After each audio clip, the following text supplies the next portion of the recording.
Bienvenue sur All Guy Boomer du lundi 6 avril 2026, dans lequel je vais vous parler de monsieur Bakayoko pour en finir une fois pour toutes, parce que je vous avoue que ça m'est particulièrement désagréable de passer mon temps à regarder les polémiques autour de cette problématique du racisme, de l'antiracisme, dont nous connaissons, vous et moi, la réalité des tenants et des aboutissants, mais qu'il va nous falloir préciser de temps en temps. Et monsieur Bakayoko est l'épiphénomène qui met en avant cette problématique.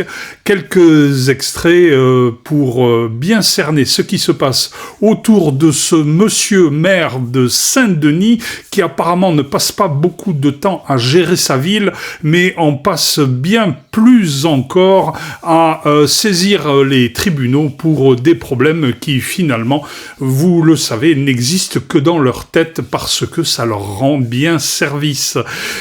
On y va, je vous remercie de vous abonner et d'appuyer sur la cloche de notification. C'est parti. Dans l'animanda, la politique c'est fantastique, du bagot, tu présentes bien, tu vas pouvoir faire du fric en bossant ou en foutant rien.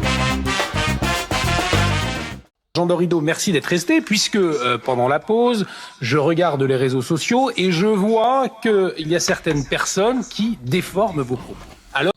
Les méchants chroniqueurs de CNews ont eu le malheur de prononcer des mots tabous dans un cadre anthropologique, voire sociologique, qui apparemment ne correspond pas à la culture d'un certain paysage politique qui y voit toujours une relation entre le racisme et l'anthropologie. Ce monsieur a donc dit les mots qu'il ne fallait pas. Je vous laisse l'écouter et vous allez voir ensuite l'argumentation de monsieur Bakayoko autour de la nécessité impérieuse de supprimer cette méchante chaîne qu'est CNews. Alors, cette mise au point pourrait être très claire. Il y a des comptes visiblement propagandistes qui sont prêts à toutes les ignominies pour manipuler les foules et vous faire dire des choses que vous n'avez absolument pas dites. Alors cette mise au point elle est importante puisque on est sur les réseaux sociaux que vous auriez comparé le maire de Saint-Denis à un singe. Absolument pas. Je redis le contexte, vous rappeliez que nous sommes des homo sapiens, nous sommes des mammifères, et que effectivement nous sommes constitués en société. Alors peut-être préciser vos propos pour tout de même, c'est hallucinant d'en arriver là, mais dire que ce n'est absolument pas ce que vous avez exprimé tout à l'heure, mais absolument pas. D'ailleurs, que lorsqu'on écoute l'extrait, on le comprend très bien, mais vous savez comment c'est les réseaux sociaux, vous mettez une phrase et hop, ça devient viral. En écoutant, on comprend très bien que ce n'est pas l'objet de vos propos, mais peut-être préciser. Alors, préciser simplement que c'est un fait que l'être humain, c'est un mammifère. Voilà. C'est-à-dire que c'est un animal. Je sais qu'il y a des créationnistes sur cette terre, je respecte leur point de vue. Pour autant, jusqu'à preuve du contraire, c'est M. Darwin qui explique qu'il y a une évolution des espèces. Et je suis, là, en train de vous parler, je suis un descendant de Lucie. Là, quand je remonte, vous voyez, dans mes ancêtres, j'arrive à Lucie, qui est une australopithèque qui a été découverte il y a très longtemps. Je suis descendant de Lucie. Et c'est mon point de vue, je ne l'impose à personne. J'ai la conviction, je fais partie de ces personnes scientifiques qui ont la conviction que nous sommes tous ici, sur ce plateau et sur cette terre, des descendants de Lucie. Ce qui explique que certains ont la conviction que nous sommes tous, à minima cousins, au pire, frères et sœurs.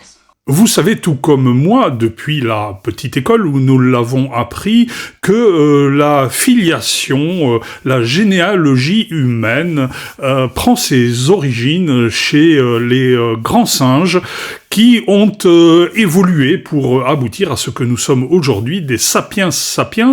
Je rentrerai pas dans le détail, c'est extrêmement compliqué, sachant que si la filiation, elle, est certaine, le modèle d'évolution peut laisser encore quelques doutes selon certains professeurs, mais c'est un tout autre débat. Le problème est de savoir si tout le monde a appris la même chose à l'école. Il s'avère que, notamment selon les religions des uns et des autres, être apparenté aux singes peut ou ne peut pas poser de problèmes moraux.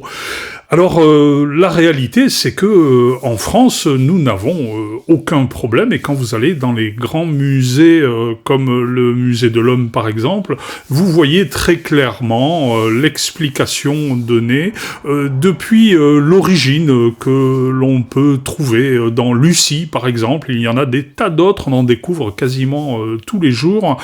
Et cela ne nous pose aucun problème. Le simple fait d'énoncer le terme de singe pose des problèmes à des gens dont la religion fait du singe un animal impur. Or, l'animal n'est pas plus impur qu'un autre, mais par contre, au quotidien, sociologiquement, il est tellement facile de s'approprier cette négation que finalement cela rend service à beaucoup de politiques, et nous allons voir dans les temps qui vont venir si les tribunaux reconnaissent qu'il y a une faute à parler de singe dans la définition de la sociologie et de l'anthropologie humaine. Il faudra peut-être revoir tous les livres scientifiques pour faire plaisir à monsieur Bakayoko, qui a passé apparemment pas mal de temps déjà à déposer plainte devant les tribunaux pour différents problèmes, ayant tous trait bien évidemment à ce racisme bien pratique, à cet antiracisme qui ne concerne que les Blancs. Nous sommes racistes et ils sont antiracistes. Mettez-vous bien ça dans la tête, et surtout ne prononcez jamais le terme de singe en leur présence pour établir une quelconque relation dans leur comportement, fut-il bien établi depuis des dizaines et des dizaines, voire des centaines d'années depuis Darwin. Cela pourrait vous amener devant les tribunaux, mais ça nous le saurons très bientôt. Vous avez également porté plainte contre un média, CNews, après les propos qui ont été tenus à l'antenne, notamment ceux du philosophe Michel Onfray, qui vous a comparé à, je cite, un chef de tribu. Il estime que c'est un faux procès, mais vous avez déposé plainte. Le parquet de Paris a ouvert une enquête. Vous appelez à la fermeture de CNews. Expliquez-nous ce que ça changerait.